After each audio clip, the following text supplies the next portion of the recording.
ఒకవేళ నువ్వు మాట్లాడితే నీ మాట మనిషిని నిలబెట్టే ఎటుక కావాలి తప్ప వాడిని కూల్ చేసే గడ్డపర కావద్దు. ఇప్పుడు వైజాగ్ వెళ్తున్నాం మేము. అక్కడ ఎవరెవరినో కలవడం, వాళ్ళతో మాట్లాడడం, పెయింటింగ్స్ వేయడం, పెయింటింగ్స్ కుదిరితే నేను నేర్చుకోవడం, ఇవన్నీ అక్కడ జరుగుతాయి.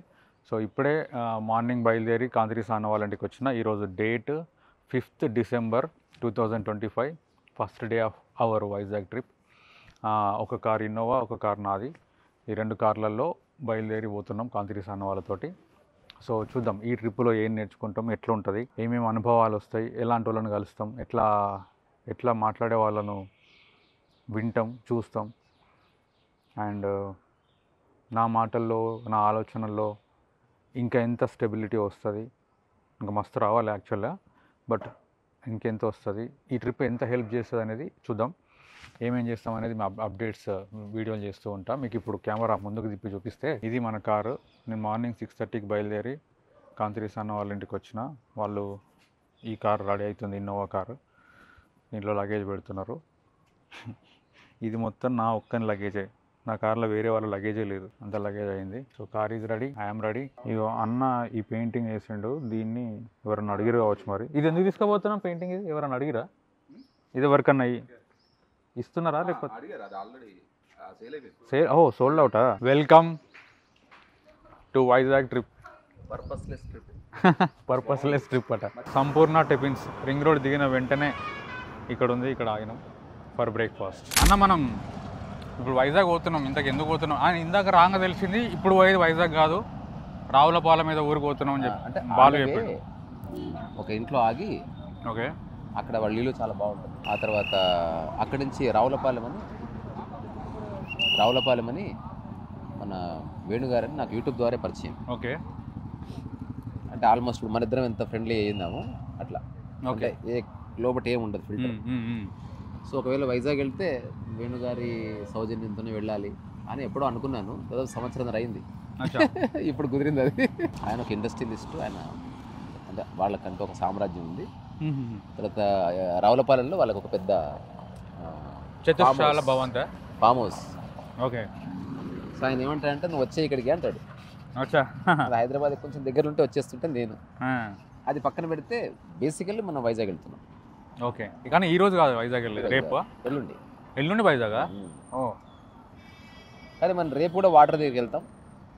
వాటర్ అంటే సముద్రం, గోదావరి. ఓకే, అయితే మనం వైజాగ్ ఎందుకు వెళ్తున్నాం అనే దానికి ఒక చిన్న కారణం ఏంటంటే జస్ట్ సముద్రాన్ని చూద్దాం లేదు, వేరే రీజనే లేదు, అట్లీస్ట్ నాకు వ్యక్తిగత. ఓకే, అంటే ఇంతకుముందు చూస్తారు కదా సముద్రాన్ని, అంటే పోతున్నాం వస్తున్నాం 5-10 నిమిషాలు, హాఫ్ అన్ అవర్ 1 అవర్ అట్లా కాకుండా రేపు వెళ్ళిపోవాలని తొందరలో. Next I just look at the water అంతే. ఎందుకు నన్ను బాగా ఆశ్చర్యపరిచిన అంశాల్లో ఆకాశం ఒకటి, సముద్రం ఒకటి, ఆకలి ఒకటి, గాఢ నిద్ర ఒకటి, ఆ తర్వాత మౌనం ఒకటి. ఇవి నన్ను ఆశ్చర్యపరుస్తాయి. అంటే అవి మనమే, అది అంటే మనం ఎవరు అని చెప్పాలంటే ఆకాశం దిక్కు చూడాలంటే నువ్వు అనంతానివి అని. ఓకే, నీవెవరు అంటే సముద్రంలో అలలు కూడా ఉన్నాయి, అంటే నీవు ఉన్నావు, నీకు మనసు కూడా ఉందనేది చెప్తుంది. Still it is vast. తర్వాత పంచభూతాల్లో అగ్ని అంటారు కదా, అది నిరంతరం మనలో వచ్చే ఆకలి. అట్లా నిత్యాగ్నిహోత్రుడు నీవు అనేది కాంటెక్స్ట్. ఆ తర్వాత ప్రతిరోజు 8 గంటలు ఈ భూమి మీద మనిషికి తెలుస్తలేదు ఏం జరుగుతుంది. ఎందుకు? జాబ్ కాదు, నిద్రపోవడం. అంటే అసలు ఆ నిద్రలో ఏం జరుగుతుంది అంటే ఎవ్రీడే వీఆర్ ఎక్స్పీరియన్సింగ్ ఏ మిస్టరీ. ఎవ్రీడే, ప్రతి క్షణం ఈ ప్రకృతి యొక్క ఒకానొక రహస్యంలోకి తొంగి చూసి అదేంటో అన్వేషించే అవసరం లేకుండా అంత ఫ్రెష్గా బయటకు వచ్చేస్తుంది. సో పడుకున్నప్పుడు మనిషి విశ్వమవుతున్నాడు. సో నిద్ర, సముద్రము ఏదో అన్నారు, మౌనం అంటే మనిషి మాట తీసేస్తే అంత మౌనం. మౌనం అంటే ఇంటెన్షన్ లేకుండా ఏదైనా మాట్లాడటమా? ఇంటెన్షన్ లేక అంటే ఎగ్జాంపుల్, ఒక పిట్ట అరుస్తూ ఉంటుంది ఒక అడవిలో, ఎవరో వింటారని కాదుగా. అవును, ఒక స్వభావంలో నుంచి నువ్వు మాట్లాడుతున్నావు తప్ప ఎవరో వినాలని, ఎవరినో మార్చాలని అట్లా ఏమి లేదని. ఓకే, ఇందాక ఇంట్లో మీ పెయింటింగ్ మీద లైన్ ఉంది, రాసి చూసే ఇంటెన్షన్ ఆలోచన లేకుండా మాట్లాడాలా చూడాలా ఏదో ఉంది. అంటే ఒకవేళ నువ్వు మాట్లాడితే నీ మాట మనిషిని నిలబెట్టి ఎటుక కావాలి తప్ప వాడిని కూల్ చేసే గడ్డపర కావద్దు. ఒక ఫిలసాఫికల్ స్టేట్మెంట్. సో అది ఒక లైన్ నాకు గుర్తొస్తలేదు, అది ఇంట్లో ఇందాక చూసింది. నువ్వు మాట్లాడేటప్పుడా చూసేటప్పుడు లోపల ఏ ఆలోచన లేకుండా, అంటే నీ మనసులో వచ్చే ప్రతి ఆలోచనని మాటగా మార్చకు. ఒకవేళ మాట్లాడవలసి వస్తే దానికి ఆలోచన ఆధారం కావద్దు, సామరస్యం ఆధారం కావాలి, ఆచరణ ఆధారం కావాలి, ఒక సహృదయత ఆధారం కావాలి, ఇంకా మౌనం ఆధారం అయితే బాగుంటుంది.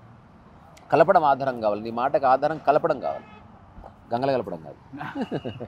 నేను మామూలుగా ఎప్పటి నుంచో మేము వీడియో చూస్తూ మాట్లాడుతున్నా కదా, నాకు ఇప్పుడు ఈ మధ్యలో వీడియో చూస్తుంటే కొత్తగా అనిపిస్తలేవు. తెలిసిందే ఇంకో కొత్త వేరే పదాలు చెప్తున్నారు అనిపిస్తుంది. కానీ నాకు నిన్న ఈరోజు పొద్దున ఇంటికి వచ్చేటప్పుడు కారులో 2 మాటలు. ఒకటేమో బ్రెయిన్లోకి ఏది వచ్చిందో అది మాట్లాడకు అనేది ఒకటి ప్రొఫౌండ్గా, అంటే కొత్తది అంటే సిలబస్లో కొత్తది వస్తే ఆలోచనని మాటగా మార్చకు అదొకటి. నెక్స్ట్ ఈరోజు వచ్చేటప్పుడు ఎవరో అంటే నాకు దరిద్రం అని ఒక వీడియో వేసి నిన్ననే. ఆ వీడియోలో ప్రతి మనిషిలో మంచి ఉంటుంది, చెడు ఉంటుంది, మంచినే చూడు కదా అనే ఐదో కాంటెక్స్లో చెప్పారు. అది నాకు ఆ లైన్ ఒకటి గుర్తుంది. అంటే నువ్వు ఇప్పుడు ఈ మనిషి నాకు నచ్చలేదు అనుకో, మనం చూడగానే వానికి వానిలో ఉన్న నెగిటివే కనబడుతుంది, కానీ వానిలో కూడా పాజిటివ్ ఉంటుంది, ఏదో ఒకటి అనంతంగా ఉంది. సో ఆ పాజిటివ్ చూడొచ్చు కదా, నెగిటివ్ ఎందుకు చూసి, అంటే నెగిటివ్ చూడడం వల్ల ఆయనకు నష్టం అవుతుంది కదా, అనవసరంగా మన బ్రెయిన్ పీస్ కోల్పోతుంది కదా, ప్రశాంతత కోల్పోతుంది. ఆ 2 అంటే కొత్తవి సిలబస్లో ఎక్కినాయి. తర్వాత ఇప్పుడు సముద్రం చూడడానికి వెళ్తున్నా, already I started writing A book. ఇట్లా పట్టుకో. అంటే మళ్ళీ చాలా రోజుల తర్వాత హ్యాండ్ రిటన్ బుక్ రాస్తున్నాను. ఇన్వాల్వ్ అయిపోయేలా రాశారు కదా, మళ్ళీ ఐ స్టార్టెడ్ రైటింగ్. ఓహో, ఇప్పుడు కాలే రాసిన ఇప్పుడా వచ్చేటప్పుడు. ఓహో, అంటే ఈ జర్నీ అంతా I'm going to write a book. ఇదంతా బుక్ ప్రింట్ చేస్తాను నెక్స్ట్. కార్ లెటర్ రాశారన్నా? కండక్టర్ రాసుడా? కండక్టర్ రాసేది వేరు, ఇది కాలర్ రాసింది. తెలుసు అన్నీ పోయినా భూమి మీద ఎక్కడో ఒక చోట మిగిలి ఉండేది ఏదైనా ఉంది అంటే అది అక్షరం. అవును, తెలుసు అనేది వేరేనా? ఇది తెలుసు నాకని. అచ్చా, ఓకే. అక్షరం అంటే క్షరము కానిది, అంటే వినాశనము కానిది అని. మనసులోని అక్షరం చెరపడం బ్రహ్మతరము కాదని తెలుసు. రిలేటివ్ ఇదంతా ఒక చిన్న ఫిలసాఫికల్. దాంతో పాటుగా చాలా క్యాన్వాస్లు, కలర్స్, వాటర్ కలర్స్ అన్నీ తీసుకొచ్చింది ఈసారి. అంటే అందరు మామూలుగా బట్టలు తీసుకుపోతారు కదా, బట్టలు ఏమి లేవు. మరి పెయింటింగ్ నేను కూడా చేయగలుగుతానా? మనం సముద్రంలో అదే చేద్దాం. నాతో ఒక పెయింటింగ్ అయిపోయాడు. తప్పకుండా. ఓకే, మళ్ళీ కలుసుకుందాం.